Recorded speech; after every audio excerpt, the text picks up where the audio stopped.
Africa's major pension funds are scheduled to meet, albeit virtually, at this year's Pension Funds and Alternative Investments Conference to debate some of the latest investment strategies in play. And ahead of that, Mohan Vivekanandan of DBSA joins me now with some perspective on what they're targeting right now. Thanks so much, Mohan, for your time today. So, with COVID-19 having hit economies across the board pretty hard, the focus is on stimulus and that feeding into infrastructure-led investment and growth as well. What investment areas is DBSA focusing on to assist economic recovery through infrastructural development? Absolutely, and thanks for the opportunity. We're targeting in dollar terms about $1 billion worth of lending again in our new financial year, and that's roughly split about 2/3 in South Africa and about 1/3 outside. And it covers the various infrastructure sectors. There's a lot of work in the energy, but also transport and logistics, and even social sectors like health and education infrastructure, student accommodation, social housing. So those are some of the big areas we're focusing in on. With that in play then, what are some of the new investment strategies that the DBSA has put into play over the last year? I mean, have there been any major shifts triggered here?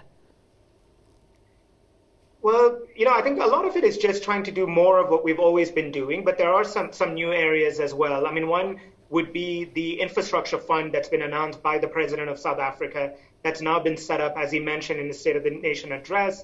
The DBSA is managing that, and it's a great opportunity to focus on critical infrastructure that South Africa needs, but create an opportunity for private investors, including pension funds, to come in and co-invest along with the DBSA and other development banks. So that's a big one. Yeah. Another is social housing. It's an area we haven't done a lot of in the past, but we've been approached by a number of developers, including Black South African-owned developers, and we're really looking to step up our role in that area, providing long tenor financing.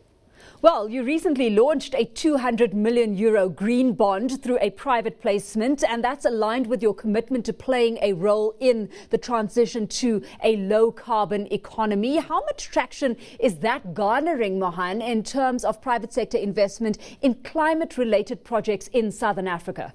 Look, there's a lot of private sector investments going into various climate-related projects, whether it be renewable energy or other things like mass transit and other ways, to make infrastructure, more resilient to climate change. So there's a lot of these investments. This €200 million private placement with the French Development Agency, AFD, is going to be very, very supportive for us. It's longer tenor, it's Euro financing. And what it's going to allow us to do, for instance, is we're already doing a lot of independent power producers in the renewable energy sector. Some of the what I call the risk mitigation IPPs are using renewable energy. Many of them are, including battery storage. We're expecting a new round coming through later in 2021 as well.